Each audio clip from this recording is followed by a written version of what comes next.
Hello dear friend, good morning. कैसे हैं आप सभी? चलिए, हम लोगों ने पिछले वीडियो में देखा था जीन पियाजी की जो सिद्धांत देते हैं संज्ञानात्मक, उसके बारे में हम लोग पढ़ रहे थे, जिसमें से हम लोगों ने पियाजी ने 4 अवस्थाएं बताई हैं बच्चों की, जिसमें से हमने 3 अवस्था देख ली थी। ठीक है, तो आज हम लोग चौथी अवस्था देखते हैं। चौथी अवस्था होती है औपचारिक संक्रियात्मक अवस्था। ठीक है, अगर आप लोग अभी तक 3 अवस्था नहीं पढ़े हैं तो हमारे पिछले वीडियो में जाके वो वीडियो पहले देख लीजिए, इसके बाद आपको आगे की वीडियो अच्छी तरीके से समझ में आएगी। ठीक है, तो चौथी अवस्था होती है, इससे पहले हम लोग पिछले वीडियो का थोड़ा सा रिवाइज कर लेते हैं। जो जीन पियाजी ने बालक की 4 अवस्था बताई है। पहली अवस्था है संवेदीगामक अवस्था, जन्म से 2 वर्ष की अवस्था। ठीक है, दूसरी अवस्था होती है जन्म से 2 वर्ष की अवस्था, जो होती है संवेदीगामक अवस्था होती है। ठीक है, और दूसरी अवस्था होती है पूर्व संक्रियात्मक अवस्था, मतलब संक्रिया से पहले की अवस्था, जो होती है 3 से 5 साल। ठीक है, और तीसरी अवस्था होती है मूर्त संक्रियात्मक अवस्था, 5 से 11 वर्ष। ठीक है, तो ये हम लोगों ने 3 अवस्था पढ़ी थी, जिसमें बालक संवेदीगामक अवस्था में अपने मतलब ज्ञानेंद्रियों के द्वारा सीखता है। दूसरी अवस्था जो है पूर्व संक्रियात्मक अवस्था में, उसमें बालक जोड़ना घटाना ये सब चीज़ें या कोई क्रिया नहीं करता है, वो केवल देखता है, समझता है, लेकिन वो अपना रिस्पॉन्स नहीं दे पाता है। तो पूर्व संक्रियात्मक अवस्था है। और मूर्त संक्रियात्मक अवस्था तीसरी अवस्था है, जिसमें बालक किसी चीज़ को देखता है, क्योंकि उसे सीखने के लिए प्रत्यक्ष की ज़रूरत पड़ती है। कुछ ना कुछ उसके सामने अगर आप उसे कुछ दिखा के उसे बताते हैं तो वो उसे अच्छे तरीके से समझेगा। ठीक है, तो आइए अब हम चौथी अवस्था देखते हैं, औपचारिक संक्रियात्मक अवस्था। ठीक है, ये अवस्था होती है, ये आप लोग ये एज जो है वो याद रखिएगा। ठीक है, क्योंकि ये लगभग क्वेश्चन पूछा जाता है लगभग हर एग्ज़ाम में, टीचर से रिलेटेड जो भी एग्ज़ाम होता है उसमें हर एग्ज़ाम में पूछा जाता है।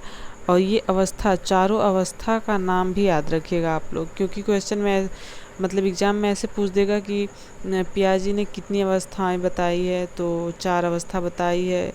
तो पूछ देगा कि इंद्रियों से बच्चा सीखता है, ये किस अवस्था में है, तो होगा कि संवेदीगामक अवस्था में। इसी तरीके से क्वेश्चन आता है। तो चौथी जो अवस्था है औपचारिक संक्रियात्मक अवस्था, जो 11 से 15 साल की अवस्था होती है। ठीक है, यह संज्ञान का सर्वोच्चम अवस्था है, मतलब ये सबसे उच्च कोटि की जो अवस्था होती है, ये औपचारिक संक्रियात्मक अवस्था होती है। ठीक है, इसमें अमूर्त चिंतन प्रारंभ हो जाए, मतलब जो जैसे कि बच्चे को बिना कुछ दिखाए भी अगर आप बताते हैं तो भी वो समझेगा। ठीक है, इसमें ज़रूरी नहीं है कि आप किसी चीज़ को दिखा के बताएं। आप इसमें देखिए, जैसे आप सिखाने लगते बच्चों को कि मतलब कोई भी ऐसा टॉपिक जो बच्चा ना देखा हो, इतिहास को ही आप उठा लीजिए। इतिहास अगर आप बच्चे को पढ़ा रहे हैं, कुछ उससे रिलेटेड चीज़ें बता रहे हैं, तो ज़रूरी नहीं है कि आप उसे कुछ दिखाएं ही। वो बिना दिखाए आप उसे समझाएंगे तो भी वो समझने लगता है। वो चिंतन जो होता है वो क्रमबद्ध तरीके से होने लगता है, उच्च कोटि का चिंतन उसके अंदर आने लगता है बच्चे के। ठीक है, तो अब ये जो हमारी थी चारों अवस्थाएं कंप्लीट हो चुकी हैं। इससे रिलेटेड हम लोग कुछ इम्पॉर्टेंट क्वेश्चन देख लेते हैं। ठीक है, जो परीक्षा के दृष्टिकोण से काफ़ी इम्पॉर्टेंट है आप लोगों के लिए। हो सके तो आप इसे या तो दिमाग में बैठा लीजिए, या तो अगर आपको लगता है कि आप भूल जाएंगे तो आप एक कॉपी उठा के उस पर लिखिए। लिखेंगे तो आपको याद होता जाएगा। ठीक है, आइए क्वेश्चन हम लोग देखते हैं। पियाजे के अनुसार संज्ञानात्मक बाल विकास की कितनी अवस्था है? हम पिछले बताए थे कि ये पूछ सकता है क्वेश्चन, तो इसमें 4 अवस्था होगी। ठीक है, पहला संवेदीगामक, दूसरा पहला संवेदीगामक अवस्था, दूसरा है पूर्व संक्रियात्मक अवस्था, तीसरी है मूर्त संक्रियात्मक, और चौथा होगा औपचारिक अवस्था। ठीक है, दूसरा क्वेश्चन हम लोग देखते हैं, पियाजे की प्रथम अवस्था किस नाम से जान दी जाती है। अभी हमने बताया संवेदी पेशी अवस्था या संवेदी गामक अवस्था, जिसमें ज्ञान इंद्रियों के द्वारा बच्चा केवल सीखता है। ये संक्रिया करने से पहले की अवस्था है, पूर्व। और इसमें मूर्त अवस्था, जिसमें कुछ देख के बच्चा सीखता है। औपचारिक, जिसमें देखने की ज़रूरत नहीं होती। ये 0 से 2 वर्ष, ये होता है 2 से 3 से लगभग 5 वर्ष, ये होता है 5 से 7 वर्ष, ये 7 से 11 वर्ष। ठीक है।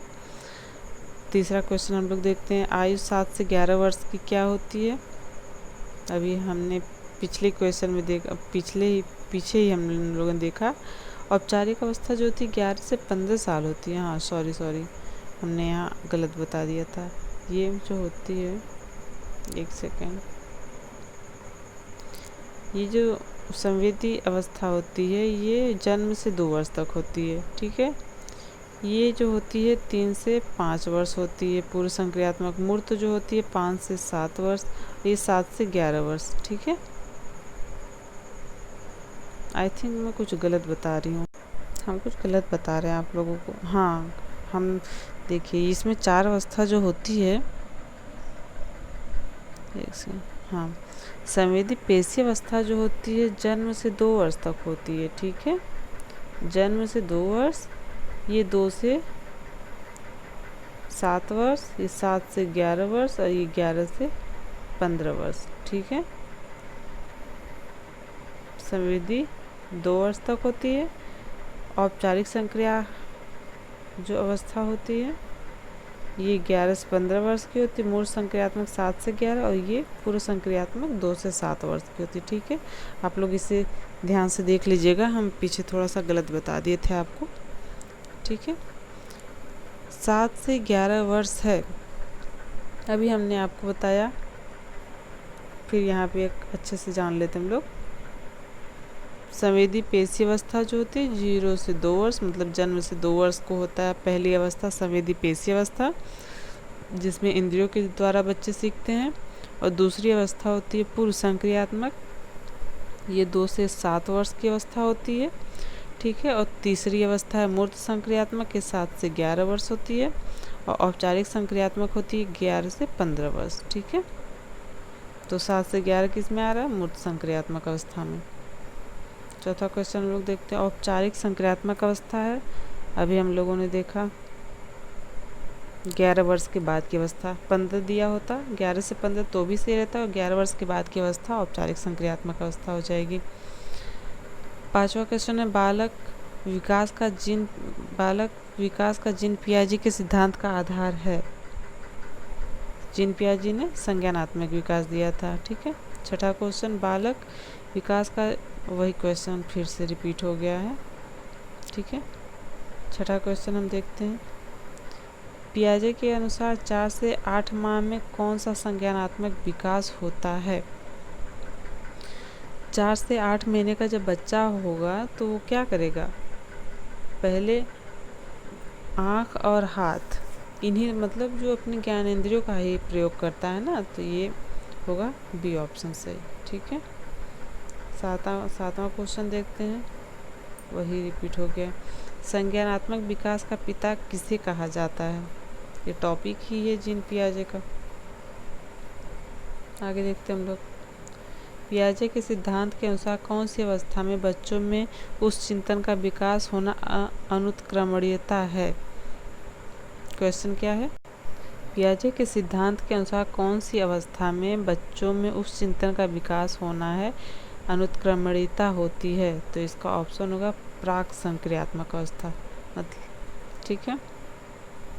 9वां क्वेश्चन, निम्न में से किसमें बच्चों में वस्तु स्थैर्य के विकास को समझने में सहायता की। ये है पियाजे, इसका आंसर होगा। ठीक है। क्योंकि जीन पियाजे ही बताते हैं ना बच्चों का कि अस्थायित्व कब आता है, बच्चा कैसा रिएक्शन देता है, किस अवस्था में क्या करता है। ठीक है। 10वां क्वेश्चन देखते हैं, निर्जीव वस्तुओं का सजीव गुण देने वाली प्रकृति का पियाजे ने क्या नाम दिया है। इसको क्या कहते हैं, सजीव चिंतन। ठीक है। क्योंकि सजीव का गुण मतलब जैसे निर्जीव वस्तु का सजीव गुण देने वाली प्रकृति, मतलब निर्जीव वस्तु में भी सजीव का गुण जो देखने लगते हैं बच्चे, उसे सजीव चिंतन कहते हैं। बालकों का सर्वाधिक उचित काल कौन सा होता है? जब वे विस्फोट और तनाव में होते हैं। ये तो कुछ अलग टॉपिक आ गई है, इसे लगभग जानते होंगे, किशोरावस्था में सभी लोग। जीन पियाजे के अनुसार कौन सी अवस्था व्यक्ति के संज्ञानात्मक विकास को प्रभावित नहीं करती है? तो इसका आंसर होगा सामाजिक अनुभव जो होता है संज्ञानात्मक विकास को प्रभावित नहीं करता है। ठीक है।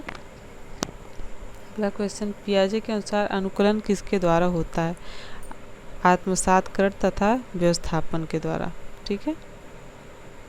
जीन पियाजे के सिद्धांत के अनुसार बच्चे किसके द्वारा सीखते हैं? अनुकूलन प्रक्रिया के द्वारा, क्योंकि वो लगभग नकल ही करके सीखते हैं जब छोटे होते बच्चे। देखिए ना, आप कभी आप खांसी आती है, आप खांस रहे हैं तो भी आपको देख के नकल करेगा बच्चा, भले ही उसे खांसी ना आए। तो इसीलिए सभी लोग कहते हैं कि बच्चों के सामने अच्छा व्यवहार करना चाहिए, ताकि बच्चा अच्छा आपको देखे और आपसे प्रभावित होकर उसकी कॉपी करे। ठीक है। पियाजे के अनुसार संज्ञानात्मक विकास में सबसे ज़्यादा बच्चा गणित को सीखता है किस अवस्था में? वो मूर्त संक्रियात्मक अवस्था में सीखता है। ठीक है। अगला देखते हैं। अच्छा, आज के लिए बस इतना ही हमने क्वेश्चन लिया था। ठीक है। तो अगर आपको हमारा वीडियो पसंद आया तो हमारे चैनल को सब्सक्राइब करिए, और जिस टॉपिक पे आपको लगता है कि हाँ इस टॉपिक पे वीडियो मैं बनाऊं, तो आप हमें कमेंट बॉक्स में बता सकते हैं। हम कोशिश करेंगे अच्छी से अच्छी वीडियो लाऊं और आपको अच्छे तरीके से समझा सकूं। तो थैंक यू सो मच। हमारे चैनल को सब्सक्राइब करना मत भूलिएगा।